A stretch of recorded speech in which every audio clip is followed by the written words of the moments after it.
Marcelo Gomes should have been standing on a stage in a cap and gown, smiling proudly as his name was called. Instead, he was in shackles, wrists and ankles bound, locked in a cell with 30 grown men, stripped of his future and his freedom. His crime, driving to volleyball practice. This is not a dystopian story, this is America 2025, and Marcelo's story is no longer the exception, it's becoming the rule. Marcelo Gomes was 18 years old. He had lived in Milford, Massachusetts since he was 5. He was an honor student, a drummer in the school band, and a beloved member of the high school volleyball team. Marcelo had never broken a law, never caused a disruption. By all accounts, he was the model of a promising young American. But just one day before his high school graduation, Marcelo was pulled over while driving to volleyball practice. ICE agents, U.S. Immigration and Customs Enforcement, claimed they were looking for his father. But once they discovered that Marcelo was undocumented too, they detained him on the spot. Within hours, Marcelo was shackled at the wrists and ankles and transported to an immigration detention facility. He was placed in a holding cell with 30 adult men, many of them much older than him. At 18, Marcelo was the youngest person there, alone, terrified and unsure if he would ever go home again.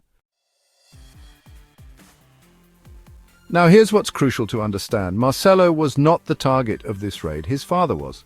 ICE agents claimed they were looking for Marcelo's dad, who had overstayed a student visa years earlier and had some minor traffic violations on record. No violent crime, no threats to public safety. But under Trump-era ICE enforcement rules, it doesn't matter. Anyone the agency encounters during an operation, even if they're not the original target, can be arrested and detained simply for being undocumented.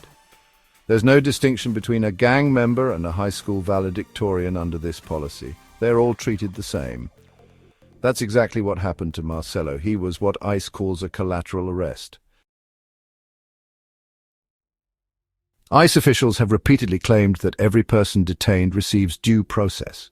But let's be clear, the immigration court system is not the same as criminal court. Detainees are not entitled to a public defender.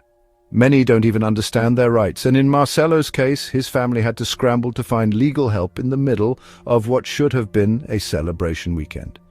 Even more shocking, local police and school officials in Milford were not told about the raid in advance. The high school community found out the same way the rest of the town did, through sheer panic and heartbreak. This wasn't just an enforcement action, it was a political spectacle designed to send a message. No one is safe, not even our children, not even our. Before we dive deeper, if you're into this kind of breakdown, give the video a like, subscribe for more, and let me know your opinion in the comments below. Thanks for watching. Now on with the video. What happened next was something ICE didn't expect. The town of Milford erupted in protest. Over 500 residents gathered outside the town hall to demand Marcelo's release. Students staged a walkout at the high school.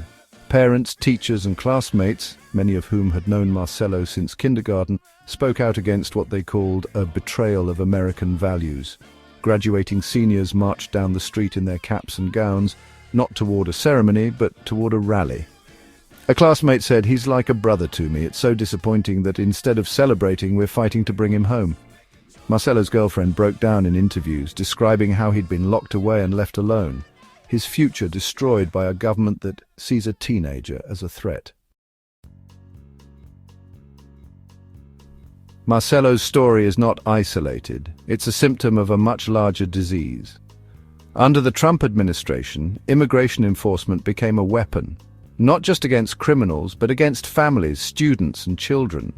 Raids like the one that tore Marcelo away from his community have happened in restaurants, on construction sites, and even in churches. Schools are next. The numbers speak for themselves. Over 11 million undocumented immigrants live in the US today. According to the USDA, roughly 40% of all US farm workers are undocumented. Deporting them wouldn't just break families apart, it would break the nation's food supply chain. But logic is no longer the guiding principle. Fear is, political gain is, and cruelty is the point. Massachusetts Governor Maura Healey condemned Marcelo's detention, saying Marcelo should be in school with his friends, not in a detention center.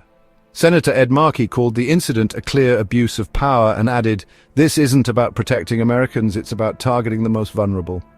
The message from ICE, however, was blunt and unapologetic. A spokesperson said, quote, "He's in this country illegally, and we're not going to walk away from anybody.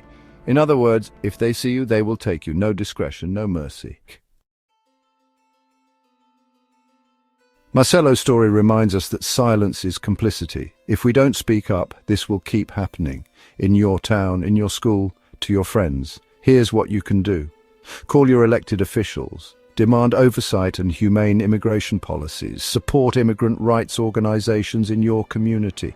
Share stories like Marcelo's. Refuse to let fear and cruelty be normalized. Marcelo Gomes was a teenager, a student, a friend, a son. He wasn't dangerous. He was dreaming. His arrest wasn't just legal, it was deliberate, a political stunt at the expense of a child's future. If we accept this, what comes next? Graduation raids, cafeteria arrests, deportation buses pulling up to elementary schools? We don't have to accept this. We can fight. We must fight, because in America you should never have to trade your cap and gown for chains. Thanks for watching.